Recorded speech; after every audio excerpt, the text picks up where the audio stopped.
شروع اللہ کے نام سے جو سب پر مہربان ہے، بہت مہربان ہے۔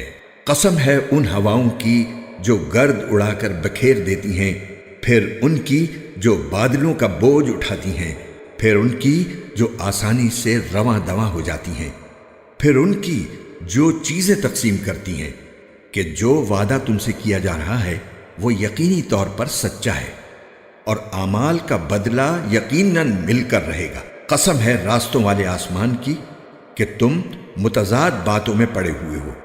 اس آخرت کی حقیقت سے وہی منہ موڑتا ہے جو حق سے بالکل ہی مڑا ہوا ہے۔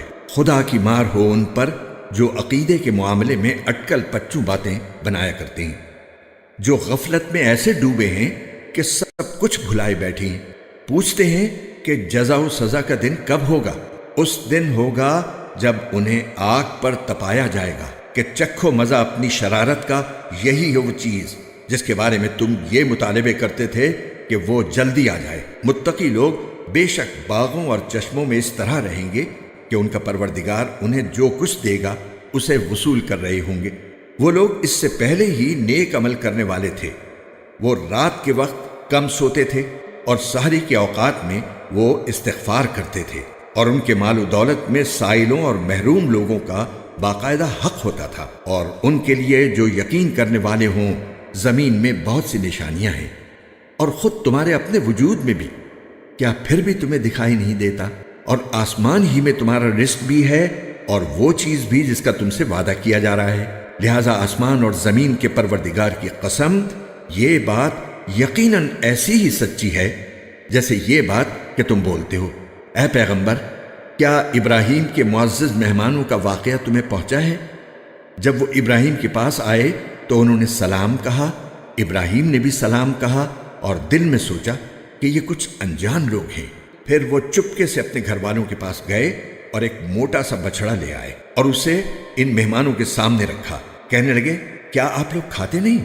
اس سے ابراہیم نے اپنے دل میں ڈر محسوس کیا۔ انہوں نے کہا، ڈریے نہیں، اور انہیں ایک لڑکے کی خوشخبری دی جو بڑا عالم ہوگا۔ اس پر ان کی بیوی زور سے بولتی ہوئی آئیں اور انہوں نے اپنا چہرہ پیٹ لیا اور کہنے لگیں، کیا ایک بانجھ بڑھیا بچہ جنے گی؟ مہمانوں نے کہا، تمہارے پروردگار نے ایسا ہی فرمایا ہے۔ یقین جانو وہی ہے جو بڑی حکمت کا، بڑے علم کا مالک ہے۔ ابراہیم نے کہا، اللہ کے بھیجے ہوئے فرشتوں، تم کس مہم پر ہو؟ انہوں نے کہا، ہمیں کچھ مجرم لوگوں کے پاس بھیجا گیا ہے تاکہ ہم ان پر پکی مٹی کے پتھر برسائیں جن پر حد سے گزرے ہوئے لوگوں کے لیے تمہارے پروردگار کے پاس سے خاص نشان بھی لگا ہوگا۔ پھر ہوا یہ کہ اس بستی میں جو کوئی مومن تھا اس کو ہم نے وہاں سے نکال لیا، اور اس میں ایک گھر کے سوا ہم نے کسی اور گھر کو مومن نہیں پایا، اور ہم نے اس بستی میں ان لوگوں کے لیے عبرت کی ایک نشانی چھوڑ دی جو دردناک عذاب سے ڈرتے ہوں۔ اور موسیٰ کے واقعے میں بھی ہم نے ایسی ہی نشانی چھوڑی تھی جب ہم نے انہیں ایک کھلی ہوئی دلیل کے ساتھ فرعون کے پاس بھیجا تھا۔ تو فرعون نے اپنی قوت بازو کے بل پر منہ موڑا اور کہا کہ یہ جادوگر ہے یا دیوانہ ہے۔ چنانچہ ہم نے اسے اور اس کے لشکر کو پکڑا اور سب کو سمندر میں پھینک دیا، اور وہ تھا ہی ملامت کے لائق۔ نیز قوم عاد میں بھی ہم نے ایسی ہی نشانی چھوڑی تھی جب ہم نے ان پر ایک ایسی آندھی بھیجی جو ہر بہتری سے بانجھ تھی۔ وہ جس چیز پر بھی گزرتی اسے ایسا کر چھوڑتی جیسے وہ گل کر چورا چورا ہو گئی ہو۔ اور سمود میں بھی ایسی ہی نشانی تھی جب ان سے کہا گیا تھا کہ تھوڑے وقت تک مزے اڑا لو، پھر سیدھے نہ ہوئے تو عذاب آئے گا۔ اس پر بھی انہوں نے اپنے پروردگار کا حکم ماننے سے سرکشی اختیار کی تو انہیں کڑکے نے آ پکڑا اور وہ دیکھتے رہ گئے۔ نتیجہ یہ کہ نہ تو ان میں یہ سکت رہی کہ کھڑے ہو سکیں، اور نہ وہ اس قابل تھے کہ اپنا بچاؤ کرتے۔ اور اس سے بھی پہلے نوح کی قوم کو بھی ہم نے پکڑ میں لیا تھا۔ یقین جانو وہ بڑے نافرمان لوگ تھے۔